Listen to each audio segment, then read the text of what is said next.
Là où le monde est maintenant, il faut que tu sois un chrétien bien bâti. Sinon, si tu joues, ils vont t'emporter. Ils vont t'emporter. Bien que tu sois chrétien, même si tu es chrétien, si tu ne fais pas attention, ils vont t'emporter.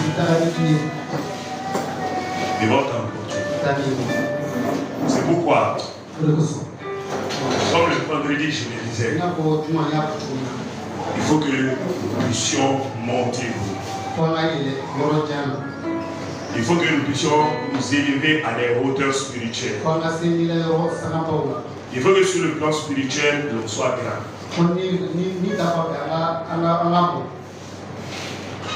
Sinon, si tu es toujours petit enfant spirituel, ou bien adolescent simple comme ça, ça ne marchera pas. Ça ne marchera pas. Ça ne marchera pas.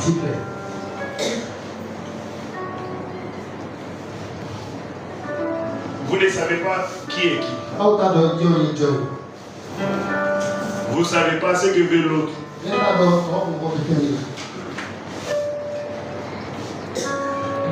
Ce qu'il veut de toi, tu ne sais pas. Souvent tu penses que certaines personnes là qui sont réellement pour ton avantage, pour ton bien et autres là.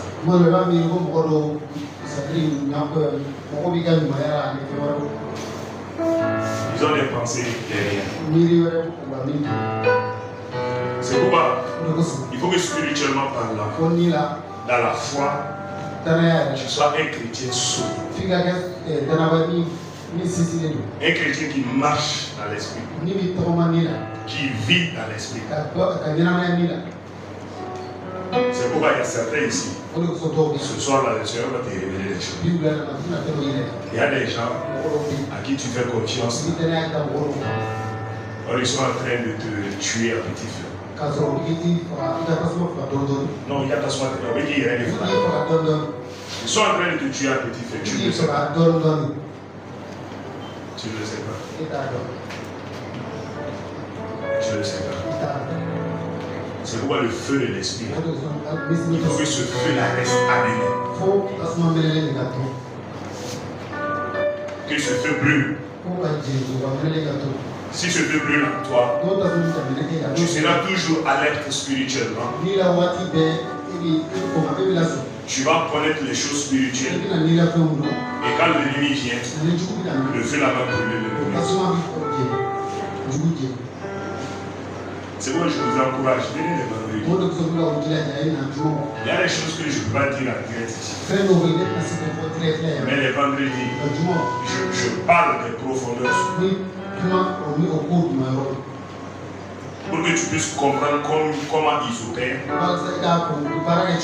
Et que toi, à ton tour aussi, tu puisses les contrecarrer au nom de Jésus.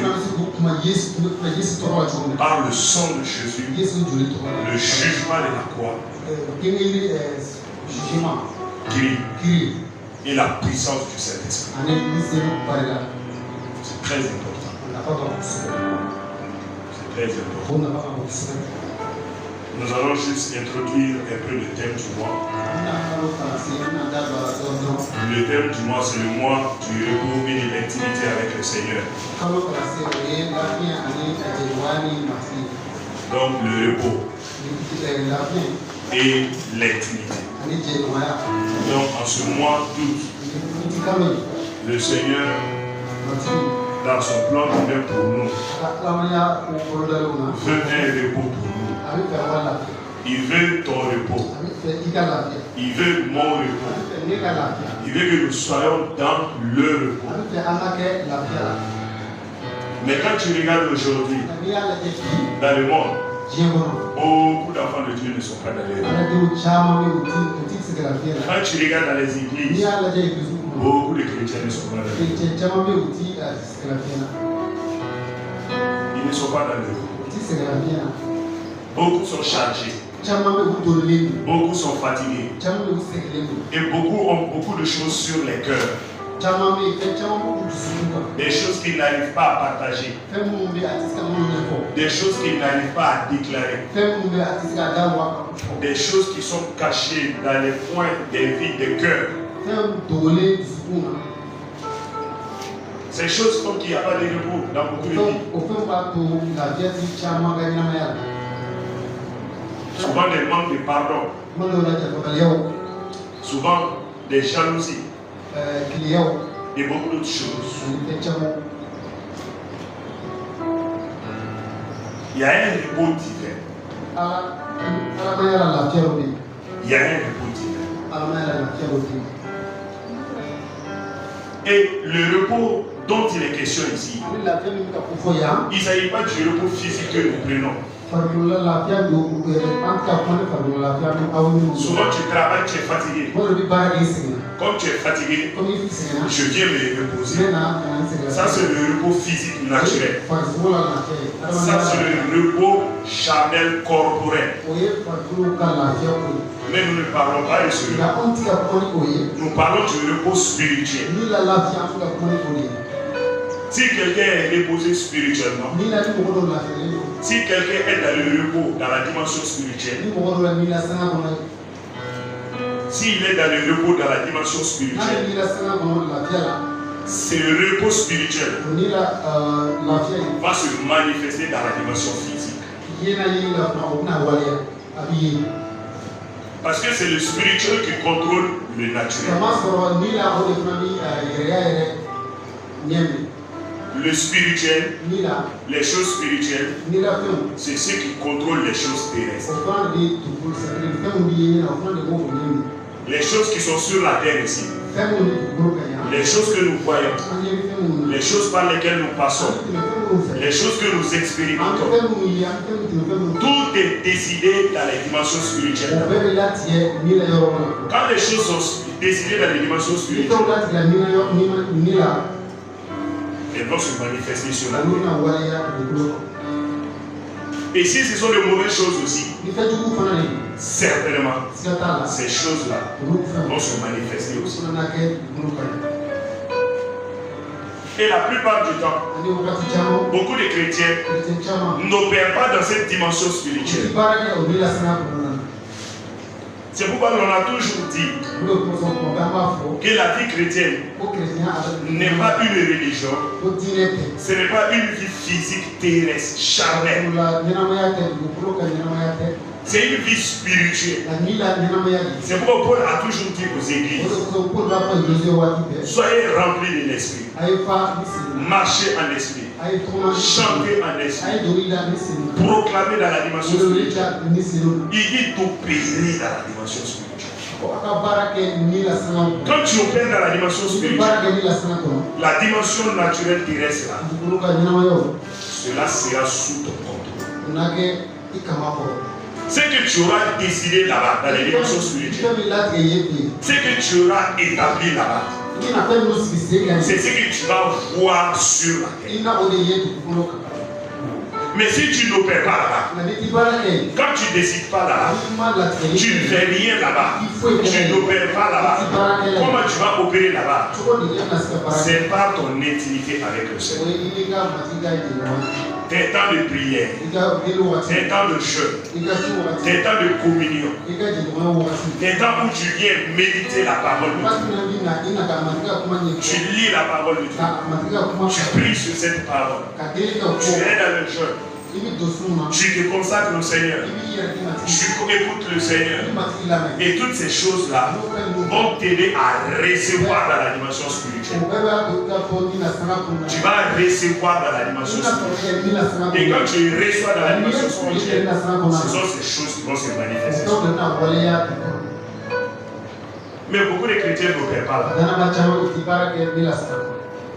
C'est pourquoi ils n'aiment pas la prière. Ils n'aiment pas les temps de prière. Ils n'aiment pas les temps de jeûne. Ils n'aiment pas méditer la parole, s'asseoir, lire la parole. Et comme ils ne font pas ces choses, c'est quelqu'un d'autre qui décide à leur place d'aller.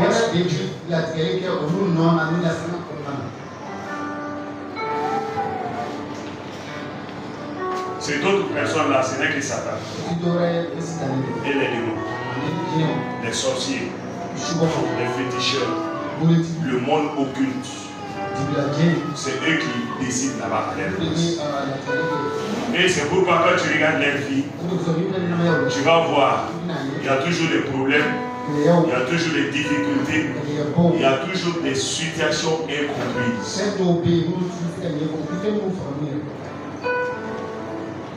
Et même leur santé souvent, leur santé est même menacée aussi. Il y a des maladies bizarres souvent qui les parce qu'ils sont là comme ça.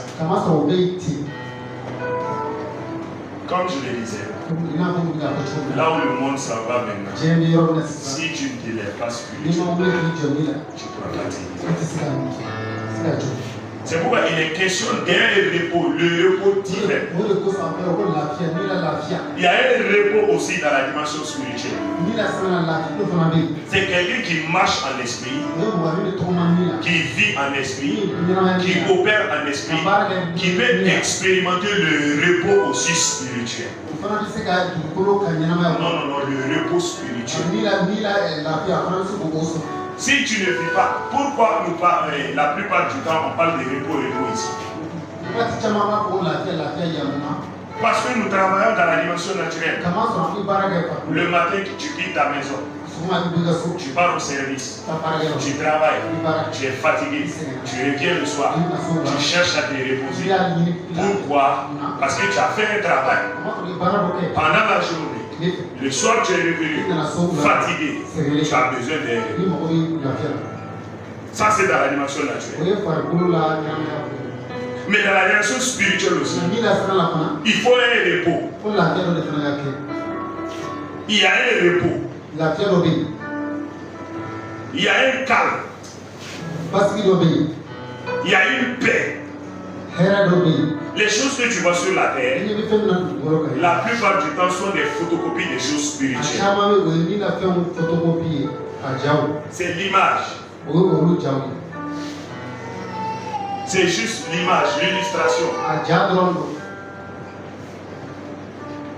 C'est juste cela.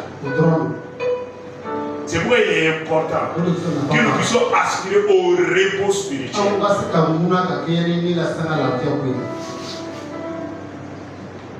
Si quelqu'un a le repos spirituel, tu verras que c'est une personne assurée. Ce serait une personne qui ne sera pas agitée. Et quand on parle de repos, ça veut dire qu'il y a eu au préalable un travail. Quand tu vois quelqu'un parler de repos, c'est qu'il avait travaillé. Ça c'est clair. Quelqu'un qui n'a pas travaillé ne va pas te parler de repos. C'est pourquoi quand tu lis même dans Genèse 2, Genèse chapitre 2, au deuxième verset, comme c'est le passage, l'un des passages de base, lisons cela.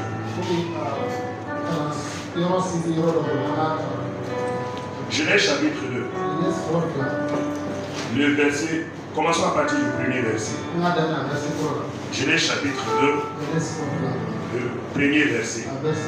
Ainsi furent achevés les cieux et la terre et toute leur armée. Dieu acheva au 7e jour son œuvre qu'il avait faite. Il se reposa au 7e jour de toute son œuvre qu'il avait faite. Dieu bénit le 7e jour et il le sanctifia parce qu'en ce jour, il se reposa de toute son œuvre qu'il avait créée en la faisant. Que Dieu bénisse sa parole. Donc ici, on nous parle du repos de Dieu lui-même. Le Dieu tout-puissant qui a créé les cieux et la terre, qui a créé les animaux, qui a créé tout ce qu'on voit dans l'univers, qui t'a créé, qui m'a créé. Nos familles sont des familles d'accueil. Dieu, pour nous envoyer sur la terre, Il passe par une famille. Pour qu'une famille nous adopte. Pour qu'une famille nous éduque. Sinon, en réalité, c'est lui qui nous envoie. Donc, le Dieu qui nous a créés, qui a tout créé. Et quand tu regardes depuis Genèse chapitre 1, il a commencé à créer. Il a séparé la lumière des ténèbres. Il a créé la lune, les étoiles. Il a créé les arbres. Il a créé réellement les animaux. Il a tout créé. Il a créé l'être humain, l'homme. Il a créé et après maintenant le 7e jour, la Bible déclare que Dieu lui-même s'est reposé. Donc il y a un repos spirituel. Dans la dimension spirituelle, il y a un repos. Parce que quand Dieu créait là, c'était pas comme si un être humain était sur la terre, il prend quelque chose, il crée comme ça, il crée. Quand tu vas regarder, il a parlé. Et quand il parle, sa parole là se manifeste. C'est pourquoi je disais, tout se décide spirituellement d'abord. Et quand c'est décidé spirituellement, c'est ordonné dans les règles spirituelles, ça se manifeste sur la terre. Mais quand Dieu a opéré comme ça, le 7e jour, la Bible déclare qu'il s'est reposé de toutes ses œuvres. C'est pourquoi je disais, quand on parle de repos, ça veut dire qu'il y a eu un travail là. Le repos, c'est une manière de manifester la sagesse.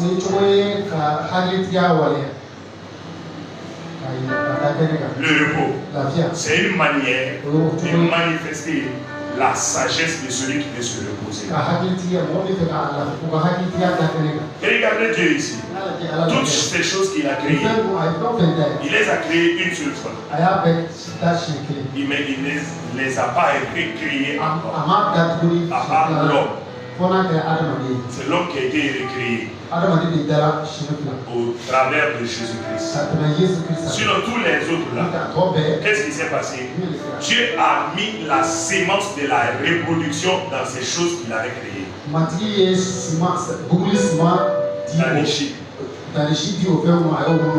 Par exemple là, quand les arbres vont porter des fruits, l'ossature ou bien l'os qui se trouve dans ces fruits vont permettre à ces arbres de se reproduire encore. Donc c'est pourquoi je disais, le repos, c'est une manière de manifester la sagesse de celui qui veut se reposer. Pour ne pas reprendre les choses qu'il avait faites et répéter la même chose. C'est pourquoi le repos est très important. Et pour pouvoir se reposer, il te faut être sage. Il te faut être sage. Il y aura un temps de travail. Il y aura un temps vraiment de vigueur ou encore de se donner fortement dans le travail. Et il y aura un temps aussi de repos. Cela est très important. Car quelqu'un qui ne se repose pas, il sera exténué. Il sera affaibli. Un jour, il va s'effondrer. Ça, c'est clair. Sur le plan spirituel aussi, nous avons besoin de repos. Tu as besoin de repos. Tu as besoin de faire des choses spirituelles. Tu as besoin d'opérer dans la dimension spirituelle. Tu as besoin d'opérer, de décider des choses, de montrer des choses, de planifier des choses. Tu as besoin de faire des choses là-bas. Il faut que tu te lèves. Parce que le Seigneur lui-même veut du repos pour toi. Mais quelqu'un qui n'a pas encore travaillé, quelqu'un qui n'a pas encore opéré, quelqu'un qui n'a pas encore fait quelque chose, ne peut pas se reposer. Avant que Dieu ne se repose ici, il a travaillé 6 jours. 6 jours il a train de travailler. 6 jours il a train de travailler. Chaque jour, il travaille. À la fin de la journée, il voit le travail qu'il a fait. Il dit, ah, ça c'est très bien. Le deuxième jour, il fait la même chose. Troisième jour, il fait la même chose. Quatrième, cinquième, sixième. Et le septième jour, la Bible déclare, Dieu s'est reposé. Que ce repos te localise au nom de Jésus. Que ce repos localise ta famille au nom de Jésus. Que ce repos se manifeste dans ton travail au nom de Jésus. Que ce repos se manifeste dans ta santé au nom de Jésus. Que ce repos localise tes finances au nom de Jésus. Que ce repos localise ta destinée au nom de Jésus. Que ce repos se manifeste dans toutes tes œuvres au nom de Jésus. Est-ce que tu veux le repos spirituel? Est-ce que tu veux le repos spirituel?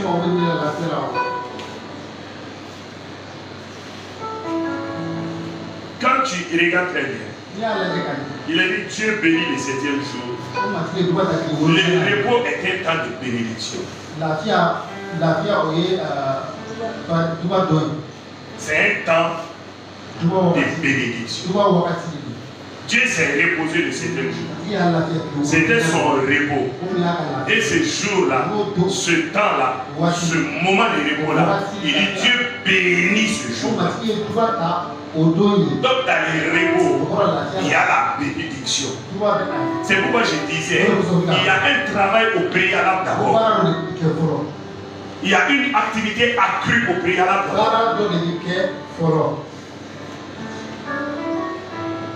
Il y a une consécration au travail, à l'emploi, à l'appel d'abord. Il y a un temps dans la prière, dans le jeûne, dans la communion d'abord. Pour que le repos puisse venir. Pour que le repos puisse venir. Sinon, ce serait très difficile. C'est pourquoi je disais, c'est une manière de manifester la sagesse. C'est une manière de manifester la sagesse. Dieu se reposa de ses œuvres. Et quand on continue de lire, après la bénédiction, il y a quoi? Il a dit la sanctification. Il a sanctifié. La sanctification, c'est une mise à part. C'est une mise à part. De façon spécifique. Quand nous regardons même dans la dimension naturelle, quelqu'un qui va passer tout son temps à travailler pour l'État ou encore dans une entreprise privée, un temps va arriver, la personne va prendre sa retraite, la personne va se reposer. Et ce qu'il aura accumulé pendant son temps de travail, ce qu'il aura mis de côté pendant le temps de repos, il va commencer à jouir de cela. Il va commencer à jouir de cela. Il va recevoir quelque chose. Il va vivre avec quelque chose. Il ne sera pas toujours dans les problèmes, dans les situations, dans les difficultés. Non. Mais il sera dans le repos. Sur le plan spirituel. Donc cela voudrait dire un temps est arrivé. Pour toi et pour moi. Pour nos maisons. Un temps est arrivé. Quand le Seigneur nous parle du repos, quand tu regardes en général, comme je le disais, ce n'est pas le repos physique naturel. Et révisons le deuxième passage de base. Marc chapitre 6. Marc chapitre 6.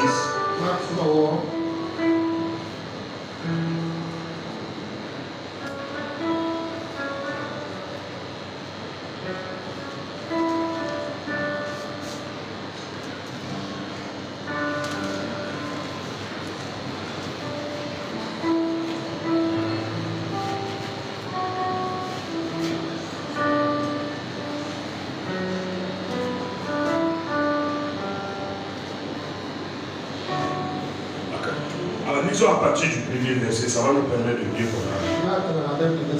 Jésus partit de là et se rendit dans sa patrie et ses disciples le suivirent.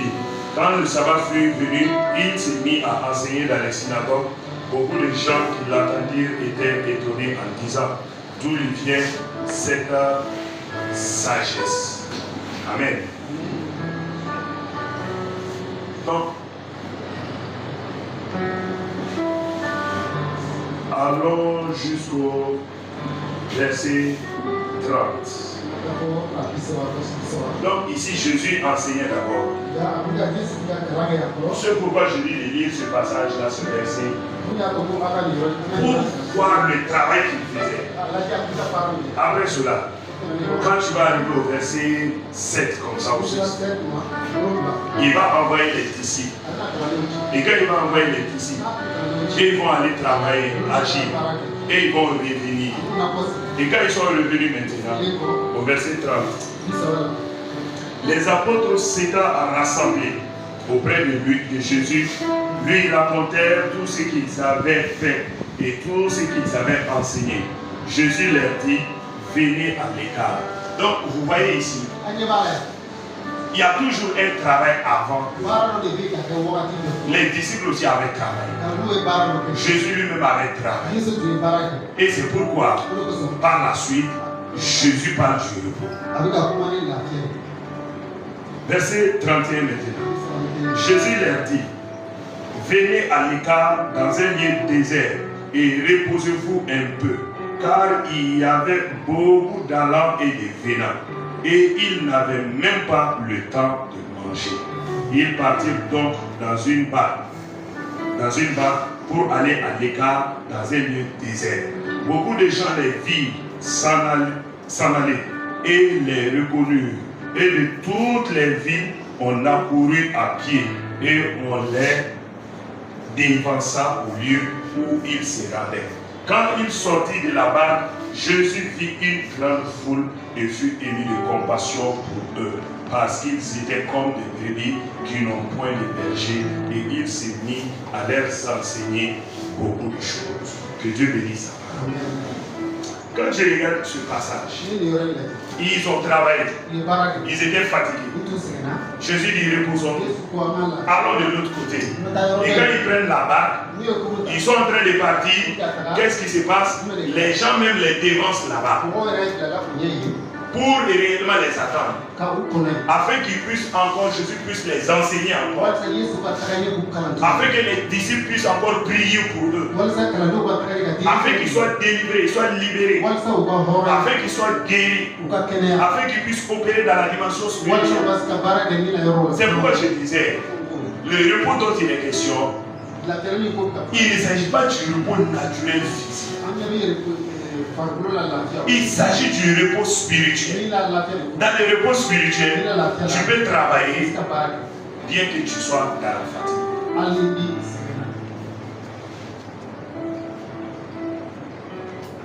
Et regardez l'exemple ici. Jésus leur dit, allons se reposer. Mais quand ils partent, ils vont faire quoi encore? Ils vont aller travailler. C'est pourquoi dès le début, j'essaie d'attirer ton attention sur le repos spirituel. Le repos spirituel. Parce que quand on va parler, c'est le mois du repos. Et le mois de l'intimité. Beaucoup vont prendre le côté du repos là. On a dit, tu n'as pas entendu, on a dit que c'est le mois du repos. C'est que c'est ce mois là même, il n'y aura pas de prière à l'église. Il ne s'agit pas de ça.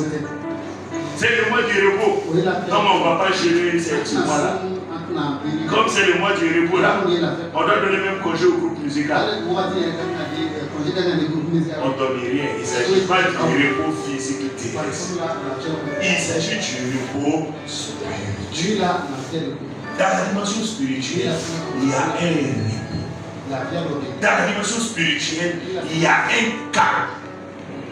Dans la dimension spirituelle, il y a un état qu'on peut avoir où on sera stable, imperturbable, on sera établi, on va vivre l'esprit tranquille. Et c'est en ce moment-là que le deuxième élément peut venir, c'est qui est l'intimité. Quelqu'un qui n'est pas dans le repos ne peut pas entrer dans l'intimité. Même s'il entre, son intimité sera perturbée. Avec des mots. Il ne pourra pas être dans l'intimité comme ça. Et regardez, même dans la dimension naturelle, tu as travaillé toute la journée, tu es fatigué, tu viens à la maison, tu veux te reposer, mais les enfants sont partout, tu n'arrives pas à te reposer. Est-ce que toi tu vas pouvoir communier avec eux? Est-ce que tu vas pouvoir entrer en intimité avec eux? Tu ne peux pas. Tu ne seras même pas efficace. Tu ne pourras pas faire des choses importantes. Donc s'il est question du repos, on ne parle pas du repos physique terrestre, mais du repos spirituel. C'est pourquoi cela est très profond. C'est très profond. Jésus, il a travaillé sur la terre 3 ans et demi. Il a formé ses disciples. Il est monté. Il s'est reposé. Dieu le Père, à la création, si tu pouvais parler avec une fille de personne. Donc Dieu le Père, quand il a créé, il a tout créé, il a mis la sémence de la reproduction dans ces choses. Qu'est-ce qu'il a fait? Il s'est reposé. Et même pour donner du nom aux animaux, est-ce que c'est Dieu qui l'a fait? Non, non, non. Il a envoyé tous les animaux à Adam. C'est pourquoi moi-même je crois. Peut-être c'est Adam aussi qui a donné le nom des arbres de tout. Parce que la terre l'appartenait. La terre et tout ce qui était sur la terre était à Adam. Il était maître. Il était chef. Tout lui a été confié. Dieu s'est reposé. Mais qu'est-ce qu'Adam a commencé? Adam a commencé à travailler. Parce que Dieu va le placer dans le jardin. Il va lui dire, il faut cultiver et les garder. Et garder. Ça veut dire que c'est un travail. C'est un travail. Dans la grâce de Dieu. Nous allons entrer dans les profondeurs. Mais quand on parle de repos, comprendre bien, il ne s'agit pas du repos terrestre physique là, mais il s'agit du repos spirituel. C'est un repos dans lequel on travaille, mais on ne travaille plus avec sueur. C'est ça le repos spirituel. C'est un repos dans lequel tu travailles, mais pas en fournissant les mêmes efforts que tu avais fournis au passé. C'est une dimension de révélation dans laquelle tu entres qui va te donner le calme et le repos, mais en même temps tu opères dans la puissance et la C'est comme dans Jean 14. Je pense le verset 27 ou quelque chose. Jésus dit quelque chose là-bas. Voilà, Jean 14, 27. Jean chapitre 14, le verset 27. Jésus devait monter au ciel. Avant sa crucifixion, il était en train de parler aux disciples. Il dit au verset 27, je vous laisse la paix. Je vous donne ma paix. Donc Jésus a une paix. Et dans la suite il dit quoi? Je ne vous donne pas comme le monde donne. Est-ce que vous voyez que votre cœur ne se trouble point et ne s'alarme point? Donc Jésus dit, lui, il donne la paix. Mais il ne donne pas comme le monde donne. Selon le monde, quand le monde parle de paix, ça veut dire qu'il n'y a plus de paix là. Quand on parle de paix dans une maison, Ça veut dire que tout ce que la maison cherche là, la maison a tout trouvé. Non, pour Dieu, c'est pas comme ça. Quand lui, il parle de paix, lui, sa paix, il s'agit de la dimension spirituelle. Il s'agit de la paix spirituelle. Et quand cela est manifesté, même si corporellement, physiquement, terrestrement, s'il y a des problèmes, mais dans ton esprit, tu seras tranquille et établi.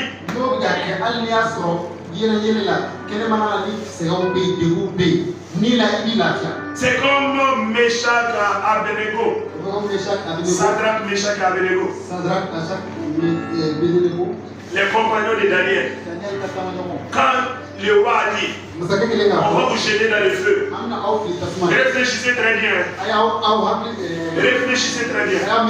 Si vous ne m'adorez pas là, vous n'adorez pas ma statuette là, je vais vous jeter dans le feu. Ils ont dit au roi, ce n'est pas la peine de réfléchir. Nous, notre Dieu peut nous sauver, nous nous connaissons. Et même s'il nous sauve, on ne va pas adorer. Donc il faut racheter.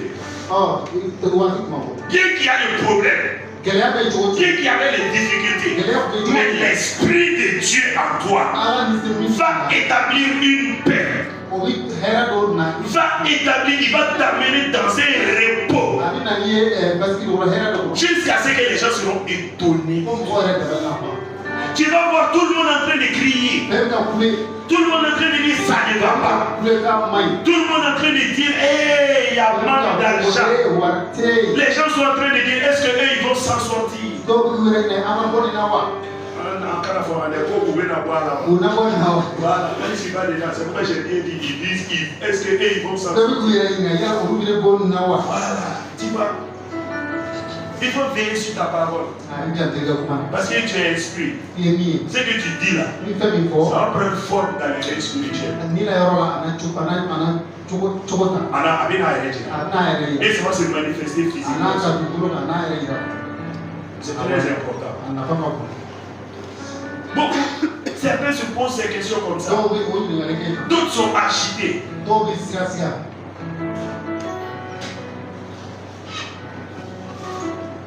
Mais si tu es dans les repos divins, si tu as la paix divine, c'est pourquoi à l'époque là, autant des apôtres là, quand ils ont commencé à tuer les apôtres, les chrétiens de façon bizarre,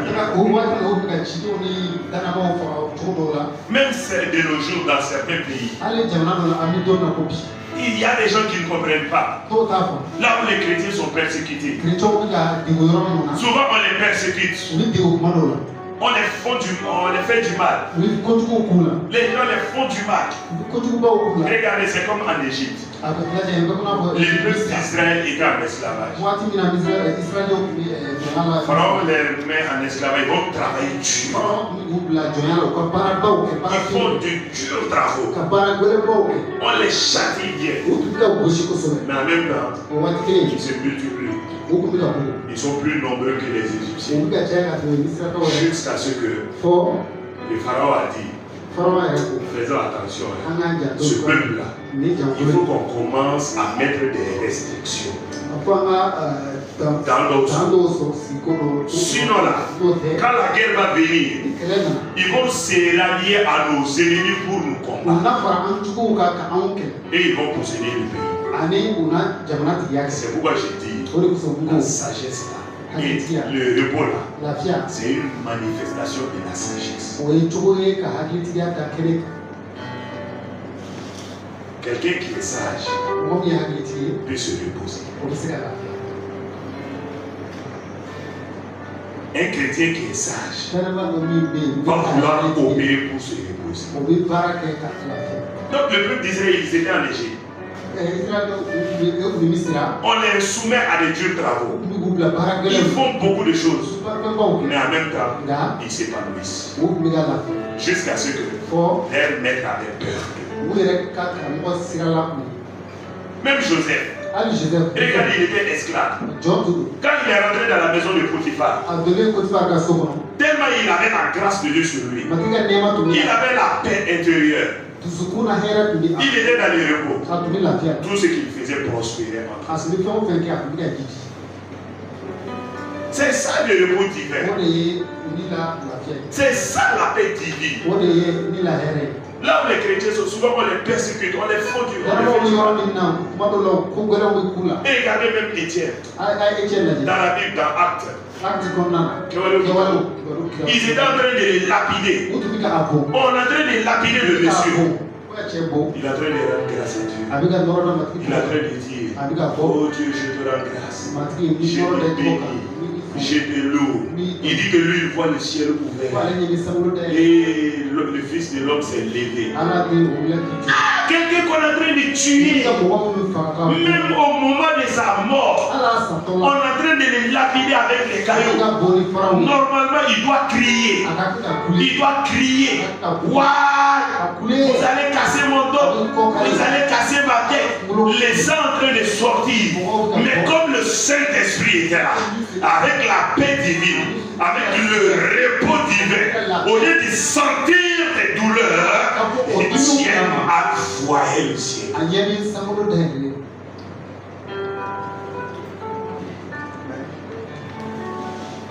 Nous devons aspirer au repos divin.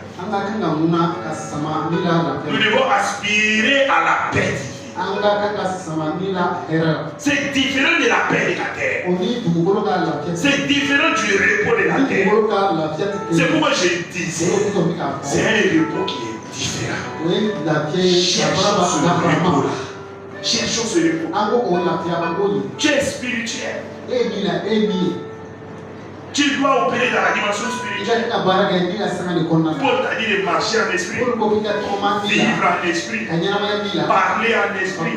C'est pourquoi même il y a des paroles spirituelles. Il y a des parler en langue. Il y a toutes ces choses-là. Il faut opérer dans cette dimension. C'est ce qui est ta nature. C'est ce qui est ton milieu. C'est ce à quoi tu dois aspirer.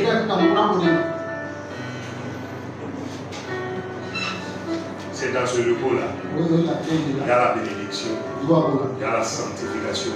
Il y a toutes ces grâces et faveurs que tu as cherchées.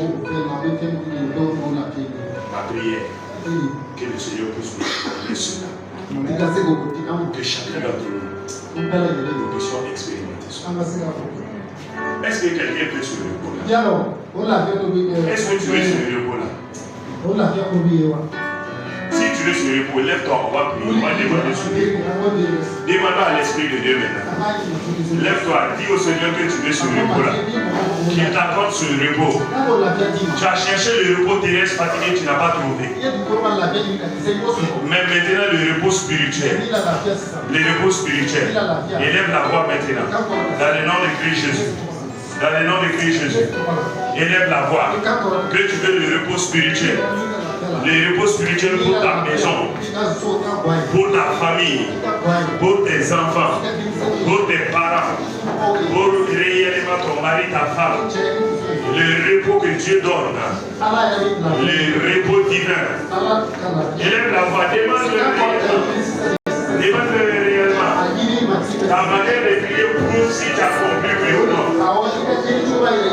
La manière de demander ce repos-là démontre si réellement tu le veux. Si tu accordes de l'importance à ce repos, oui ou non. C'est le repos divin. C'est le repos de Dieu. C'est le repos qui est dans la dimension spirituelle. C'est le repos qui se trouve dans les règnes spirituels. C'est le repos qui te donne de vivre en paix au milieu des difficultés.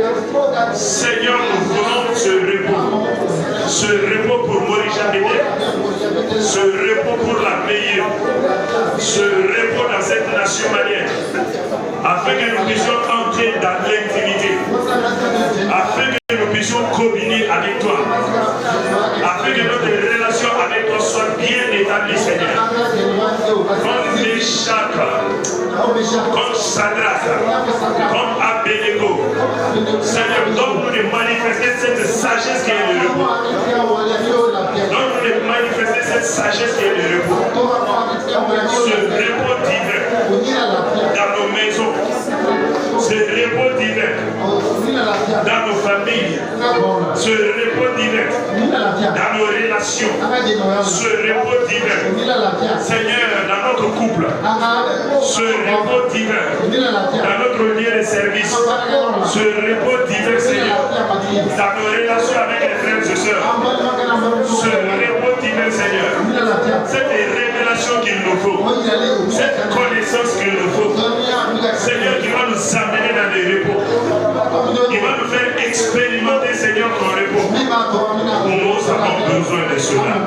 Accorde-nous cette grâce, accorde-nous cette faveur, dans le nom de Christ Jésus. Au nom de Jésus. Amen. Père de gloire, je prie pour ton peuple. Seigneur Dieu, donne la révélation de ce repos. Ce repos qui est différent du repos du monde. Ce repos qui n'est pas un repos terrestre physique, mais un repos spirituel. Un repos que seul toi tu donnes.